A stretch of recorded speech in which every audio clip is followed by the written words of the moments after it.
Hi, welcome. My name is Jim Rapond, and this is Seattle Real Estate Chat. We are a biweekly program that's a webinar on Google Hangouts. And I'm joined here today with my co-host, Rhonda Porter. Rhonda, would you like to introduce yourself? Sure. Thank you, Jim. I'm Rhonda Porter. I'm a licensed loan officer at Mortgage Master Service Corporation, and I'm also author of the blog, The Mortgage Porter. And my name, by the way, I work at Coldwell Banker Danforth. I'm a real estate broker. Today's topic is the Seattle markets and the current state of affairs with inventory and growth and short-term predictions based on news announcements and current trends that are happening right now as we speak in both construction and employment and all that kind of stuff. So first, I thought I'd start off, Rhonda, with us talking a little bit about the great things about Seattle. We are really blessed here with such a wonderful, mild climate that we sometimes forget that other parts of the country don't have it so good. Right. So, for example, have you been following what's been going on the East Coast with storms? Yeah, it's really been tough on the East Coast. I mean, didn't Boston recently get snow again? I mean, it's just.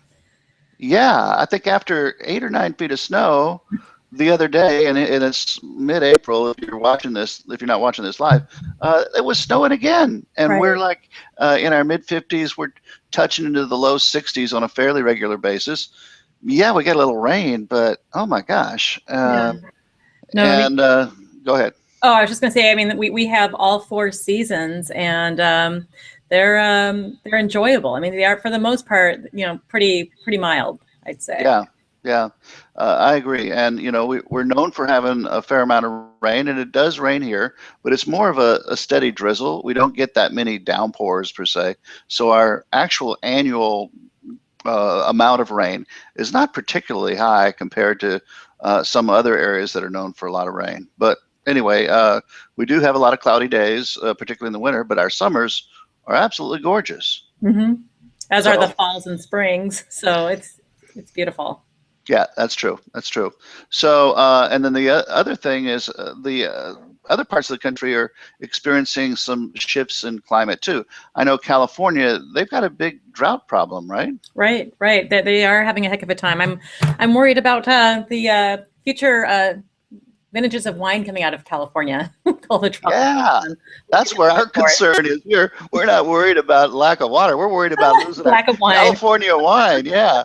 So, we're just kind of so overly blessed we don't even realize it. So, the other thing that sort of stands out about Seattle that I think a lot of other places don't have is these vast amounts of cultural and outdoor activities. Mm-hmm. People love to do water activities like boating.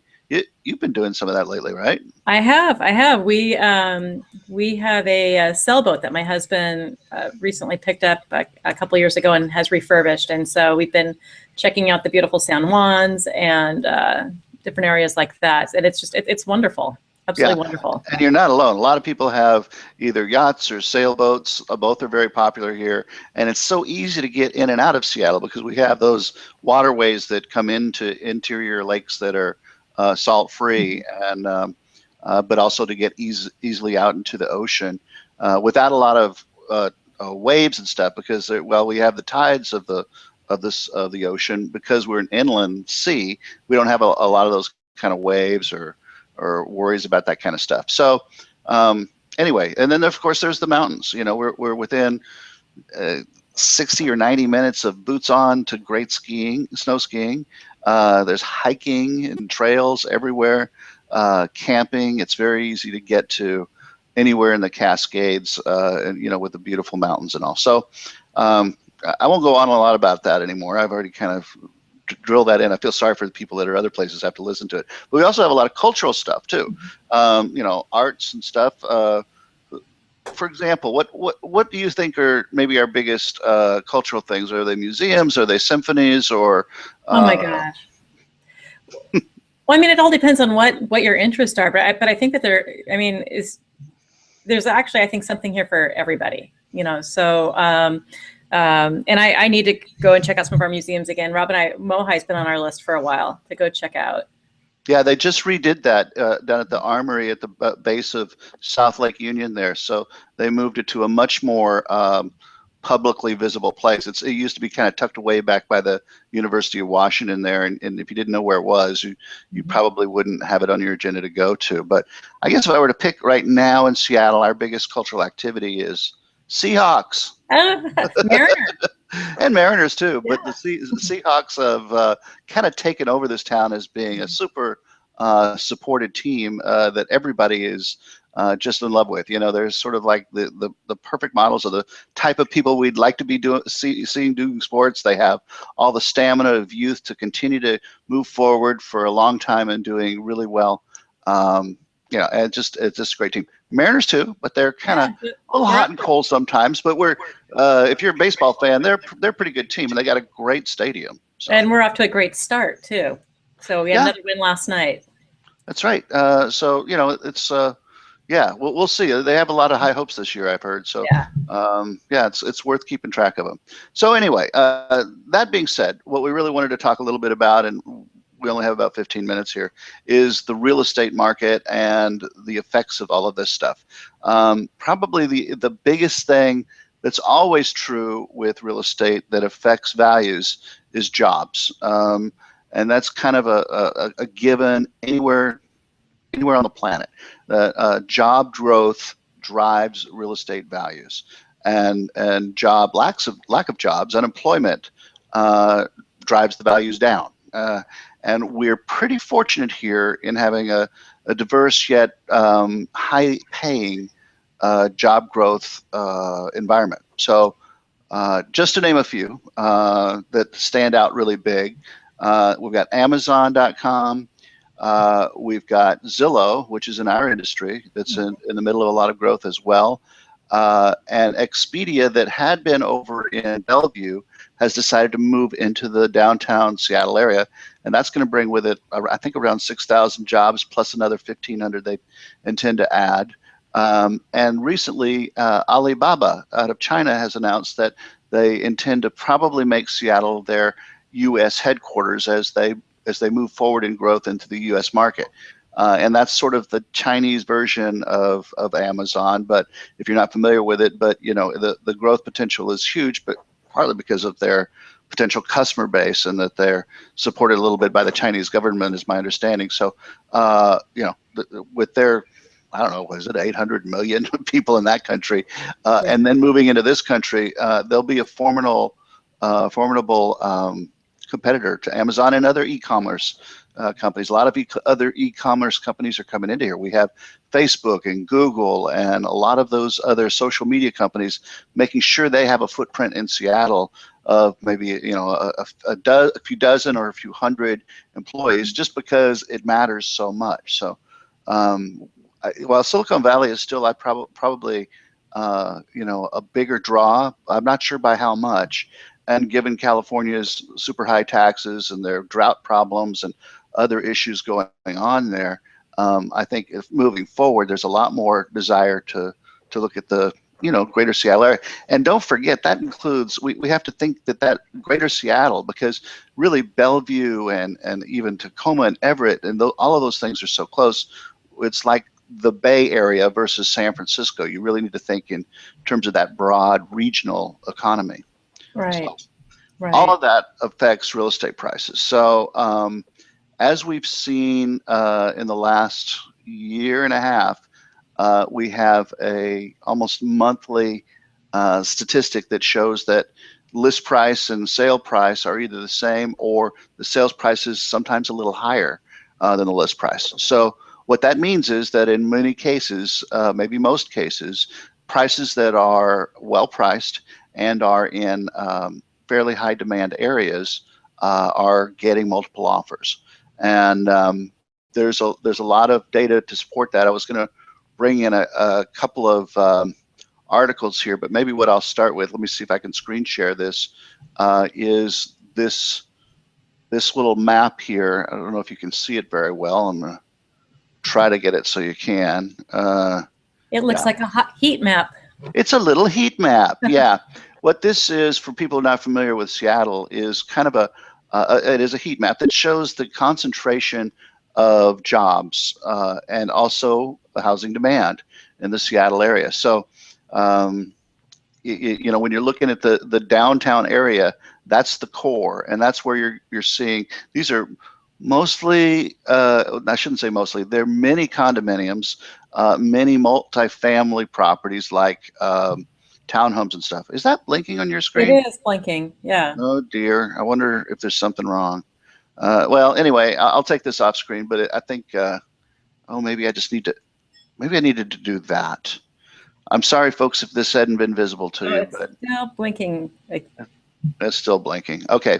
Anyway, I'm going to take it off screen, but the red areas do represent areas of concentration of both jobs and housing demand. So once you start getting out of those areas, it gets a little bit more, how do I say, buyer friendly.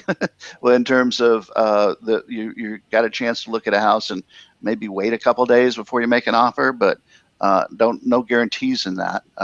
But there's more days on market. There's a lesser ratio of those properties that are selling above list price with multiple offers. So anyway, let me take that off screen there.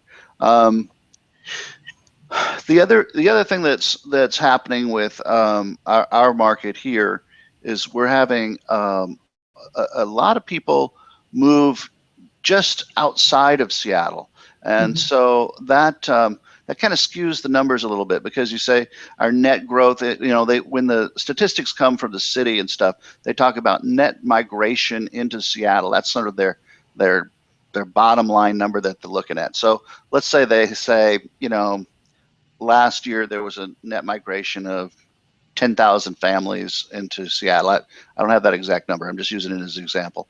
But what they're now starting to look at is they also had a net or a number of people who moved out of Seattle, but just moved to the outlying areas. So maybe 2,000 families moved out of Seattle to make room for, instead of 10, actually 12,000 people, because you subtract that out because of the costs or other reasons. So, for example, if someone was paying, I don't know, let's say $2,500 a month for housing in Seattle, and if they were renting and they got told, your gosh, it's going to go up to $3,000 a month for your house, and they went, we just can't afford that, they might say, okay, well, what about, why don't we move to Federal Way, or why don't we move to Shoreline or Linwood? Yeah. So, so all those other areas are sort of skewing the numbers of how many people are moving in here, because, again, if you're using a net number, it's sort of like a you know, like a settlement statement. You get a credit on one side and a debit on the other in terms of how many people are coming. I don't know if that makes sense, but it's starting to affect the outlying areas, and that's probably going to continue to be an issue. And part of that is because of our little our geographical constraints. You know, Seattle is really sandwiched between two bodies of water. So our growth happened mostly in the 1920s and got filled out. It's not like you can go out as a developer and develop 100 acres of land into subdivisions of homes. There's no land like that around. So the only growth happens through densifying the amount of people. So, you know, it's an urbanization effect. So they tear down some older single family homes and they put up condos or townhomes where the density factor is much higher. The amount of people per square mile goes up, and that's how we're able to do it. And that's probably that's really the only thing we'll be able to do in the future, because of that uncontrollable factor. So. Yeah. Well, I know all the neighborhoods around Seattle. I mean, there's cranes everywhere for all the building that's taking place for this. I mean, it's amazing. Yeah, that's true. If you drive through downtown on the viaduct or even along I-5 and you just glance over, crane, you can probably count. Don't do that if you're driving, but you could probably count a dozen or more cranes. Where just 3 or 4 years ago, when we were just pulling out of the recession, you might have seen 1 or 2. So there are, at last count, I read this just yesterday or day before, over 30 major developments right downtown to take in this huge influx of new employment downtown. So most of those are pretty high-paying jobs. It's probably between 80 and 120,000 a year kind of jobs. So there's good income there, but there's just not enough condominiums and apartments. So you'll see a lot of that happening downtown. Even just 6 months or a year ago, because I knew this was happening. You could see the building permits, and it's stretching out into the future. I was saying that I think we'll have kind of a abundance of supply as we reach 2017 and 2018. I'm stepping back from that now because of all this continued growth in jobs. I think it'll be absorbed pretty quickly and pretty easily. We probably won't have any worries about there being too much inventory, at least in the next 5 to 10 years. So anyway, those are my predictions. You got anything you want to add to that? Well, just that rates remain low too. So I mean, that kind of is helping home buyers when they are able to win a bid on a home to be able to qualify for one, that we're still under that 4% range on 30-year type products. So yeah, and that's an interesting development, only in that there was a prediction just a month or two ago that it would start rising, but I heard that because nationally there was a little bit of faltering on some of the economic fronts, and I don't understand all of that. Yeltsin, she said, or it's been inferred that she's going to be pulling back from that desire to increase them in the near future and leave them where they are. Have you heard anything about that? Well, just that the most that I've heard is rumors that if there's any changes to the prime Fed funds rate, that it would be closer towards the end of the year, that it has been kind of like pushed back a bit. And we had inflationary data that came in today that came in, actually pretty weak. So, not a lot of concerns for inflation. So that would also point to where, they could probably hold off on adjusting the Fed funds rate too. Yeah, right. I know that their fears of inflation are one of the things that are big drivers in that, and the demand in China has really slacked off, and that probably has a lot to do with it. The other thing, I don't know how this affects our economy, but somebody out there probably does who's watching this. The oil prices have been so much lower than they were just a year ago. That has to be a major shot in the arm for growth of companies. I mean, those go directly towards their bottom line profits, unless they use them for expansion, but or to build up more reserves. But that's got to be a big plus, because they were hurting. I mean, it wasn't that long ago we had $4 a gallon gas. That was horrible. Yeah, and I just filled up yesterday. It was like $2.36 or something. I mean, I was like, wow, I'm paying not half, but almost at least like only a third less than I was paying just a year ago. So anyway. Yeah, kind of. Okay. Jobs. Go ahead. I'm sorry. Jobs could actually cause rates to go up if we have significant job improvement, because then there is that inflationary risk with wage inflation. So. Right. Yeah. And I don't know how much they factor in rents in there, but rents have been going up very fast. So there's several articles here I was reading in the paper in the last 2 or 3 weeks that talk about how, it is 1 and 2 and 3 bedroom units, again, in those areas I was showing you on the hot map, have been going up substantially. Not the normal, which was 5 to 10% a year, but more like 10 to 20% a year for those areas. And again, just lack of inventory in those types of apartments and houses. So that is in essence inflation in its own. Yeah, interesting.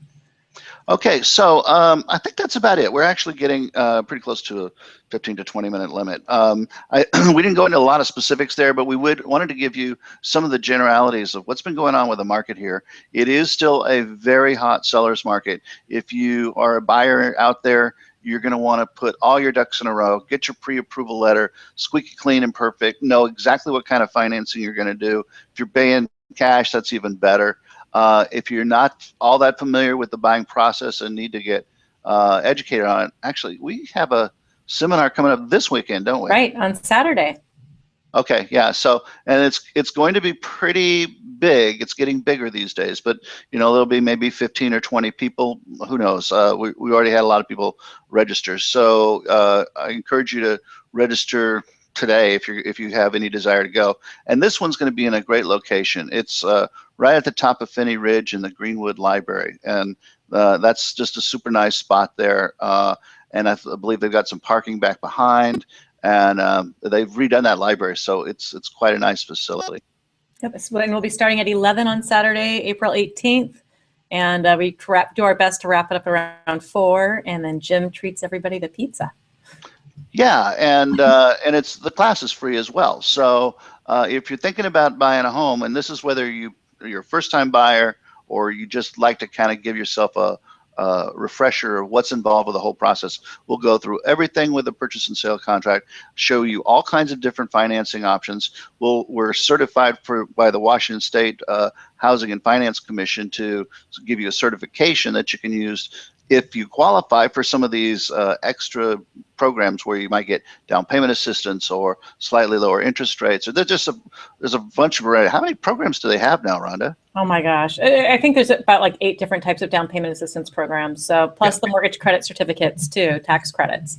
Yeah, so we'll go over all of those with you and make sure that if that's an option you're looking at, you'll understand it and be certified for it. So please sign up if you're not, if you are interested, and do it soon before we fill up, because we're going to have to shut that one down for registration pretty soon. Anyway, thanks everybody for coming, and join us again in a couple of weeks. I think the next one is actually probably going to be 1st of May. It could be the very end of April. I'll have to double check, but we'll be back in a couple of weeks, and please join us again next time. Yes. Have a great week. Okay. Thanks everybody. Bye. Thank you. Bye.